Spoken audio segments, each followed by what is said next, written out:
summit? I don't think I did. No, I don't think I could figure it out. That's me being an airhead too. So All right. So you're there. are we going? Yep, you're good. All right.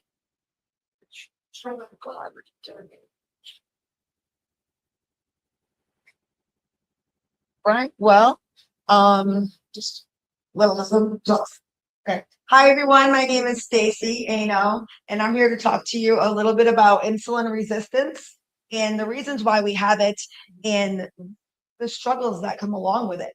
So I'm not sure if you've heard of insulin resistance before, but it is an epidemic, I feel, and it is impacting about 93% of the population.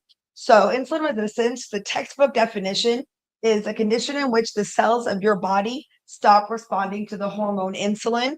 And when I first heard this, I was thinking insulin. I'm not diabetic, so I shouldn't have to even think about insulin. But I was so wrong because having high insulin over time ends up with insulin resistance. And how do we get high insulin? Eating too frequently. So many years ago, like in the 1977, when they came out with the food pyramid, they told us to eat small meals every 2 hours and prioritize the grains. But at the same time, they took away the fiber from our food, and we were literally eating sugar like going rogue. And when you remove fiber from the food, there's no control over your blood sugar. And the whole key is to control that blood sugar so we don't end up with more long term disease.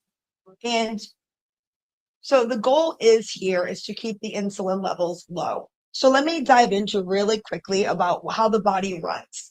So this right here is 1 teaspoon of sugar, and this runs your entire body. So our body contains about 1 gallon and a quarter of blood. That blood, we only need 1 teaspoon of sugar to run it. But we drink a lot of sugar in calories.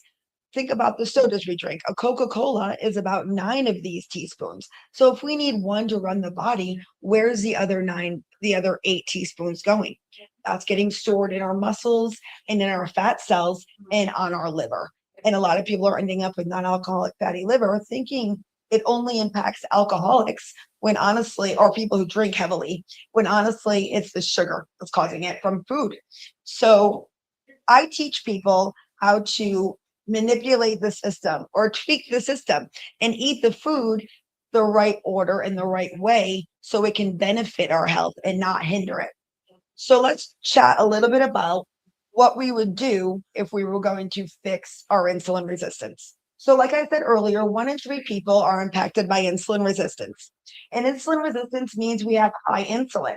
So, if you're battling with high blood pressure, high cholesterol, weight gain, even menopause symptoms, all stem back to uncontrolled blood sugars and insulin.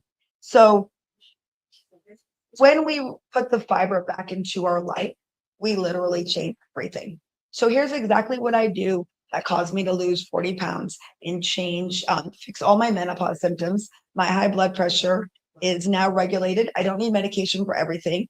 I do not take any depression or anxiety meds either. And my brain fog went away. I'm going to show you some before and afters in a moment. But the whole goal is to keep that insulin low. So every night that we sleep, we end up lowering our insulin naturally. And that's like the nighttime reset. So as we sleep, our blood sugar comes down, our insulin comes down, and the glucagon gets burned off. And at about 10 to 12 hour mark is when we start fat burning. So literally our body, our liver is taking the fat and converting it back into energy. And that's when we get our ketones. Well, this is how we're going to fat burn and fix our insulin resistance. And you only need to not eat for 13 hours to start that process happening. So I always recommend to make it to 13 hours. So you give your body enough time to make sure you get into fat burning because we're used to burning glucose. And the glucose is when we're eating all the time, we are going to burn glucose first because our body is going to look for the easiest fuel source. So when we're eating, the food turns to glucose no matter what the food is. You could have, they say to eat more carbs to get glucose. Sure, absolutely. When you eat a lot of carbs, you are going to get more sugar. But the deal is, even protein and healthy fats also turn to glucose. So you don't necessarily have to keep pumping in the sugar because your body is pretty amazing and your body will turn everything to sugar. So when we sleep, like I said, we're fasting. So when we wake up in the morning, we're probably going to be maybe 7 or 8 hours in since we ate last. So if you extend that to 12 hours, so for instance, if you stopped eating at 7 p.m. and you didn't eat again until 7 a.m., that's 12 hours. So I recommend to go one more hour. So how many of you think you could go 13 hours without eating? So if you had dinner at 7 p.m., could you eat at 8 a.m.? That would be key. So your first meal is going to be protein. You want the protein. So you want to look at about 30 grams of protein for your first meal. You prioritize protein and fiber in that first meal, you're going to start your day off right. You're not going to have the huge blood sugar spike. So you're not going to have an immediate crash. And you're also going to continue to fat burn. So there's studies done that show that if you were to get into fat burning at your 13 hours and then you eat a meal, and if you ate mostly protein in that meal, your body will dip back into fat burning right away. So you eat a nice, well-balanced meal, eat calories, make sure you're full, but eat foods that are satiating, like protein and fiber and healthy fats.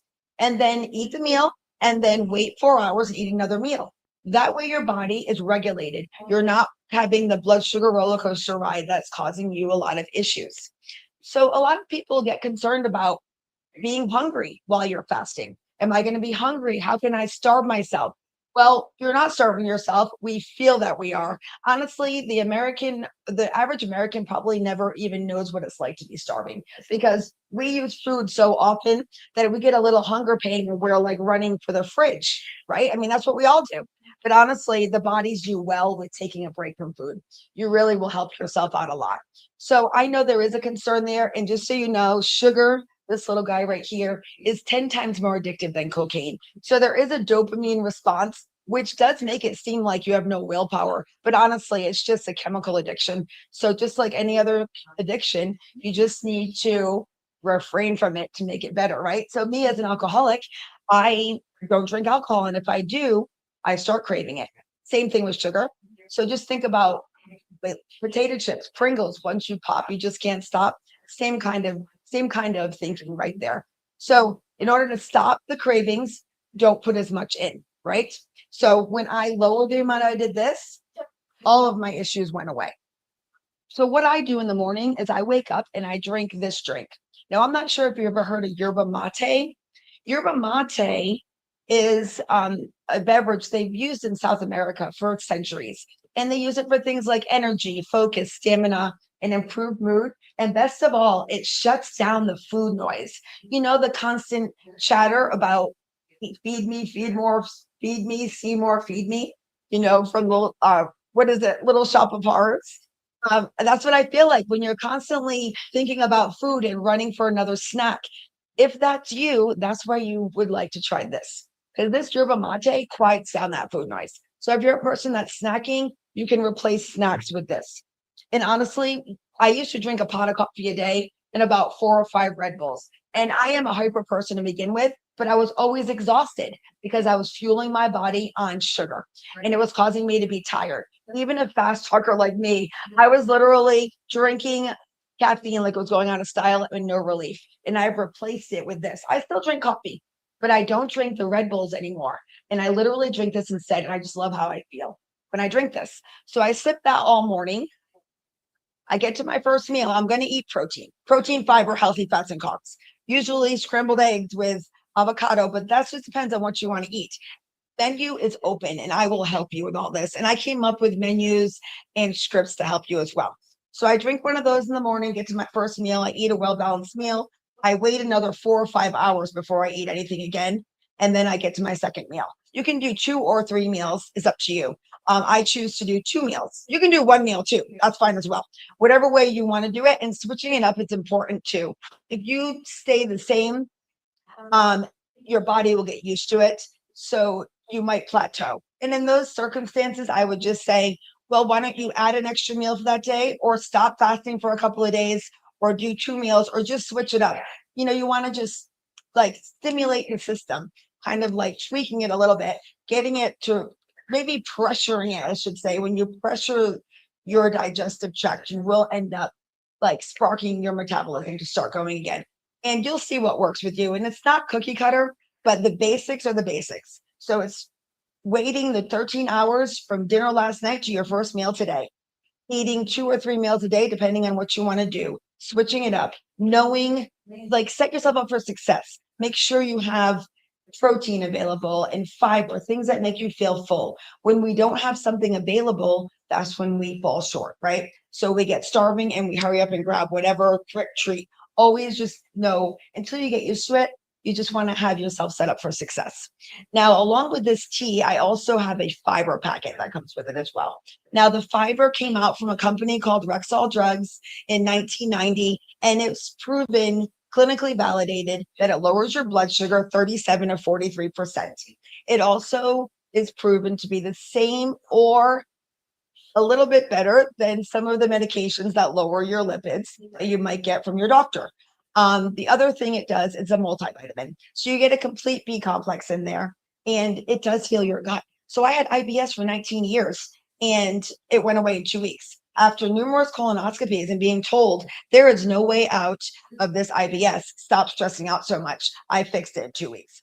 So it is all about your diet and keeping the right foods going in.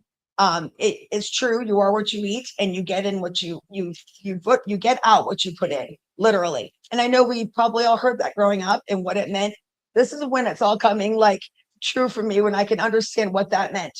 What you put in is what you get out. Literally, when I change my diet back to my old ways, everything changes. My mood, my energy levels, even my brain fog comes back, and the cravings galore.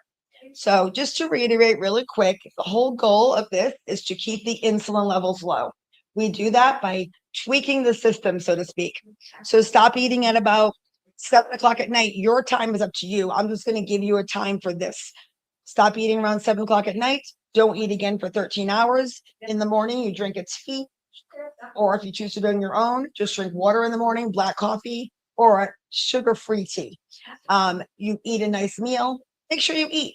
We're not counting a 500 calorie day, guys. We're eating food. I want you to feel like you're full. If this is going to work for you, you've got to set yourself up properly. And then before you eat your heaviest meal, drink that fiber. That's all you have to do. But if you want more information about what I'm talking about, just send me a direct message. I do have a link in my bio, and I would love to help you. But remember, in order to stay full, you want to always put fiber and protein before you eat your sugar. Know that sugar on an empty stomach is going to set you up for failure. You're just going to be hungry all day. So if you want to start your day off right, start the morning with protein. Start the morning with things that make you feel full, and then watch your life change. Even if you want to test the waters, for 2 weeks, just try to limit your sugar intake for 2 weeks. And I can promise you that in 2 weeks, you will see inflammation come down, your mood will get better, and your energy will go up. So I want to let you know, you guys, that it could just be one little tweak that you need to make if you've been struggling and you're not sure what's going wrong and you feel like nothing works. It might just be you're not looking at the insulin. And I also have a couple of ratios I could show you that you could test your own blood work and see. But anyway, my name's Stacy. I'm happy you're here today, and reach out if you have any questions. Thank you.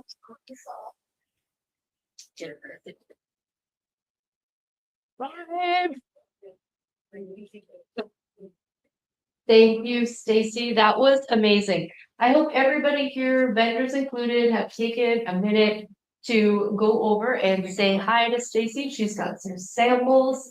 If that's something that hasn't been on your radar, it is totally worth checking out. It's a great tool that we should all have in our toolbox. Thank you, everybody. If you're here live, we will be back shortly. Let me look at the schedule. Let's see. We will have, Amanda, we kind of mixed up the schedule a little bit. Amanda may come back, but she may be busy. So at 4 o'clock, we will have Jack.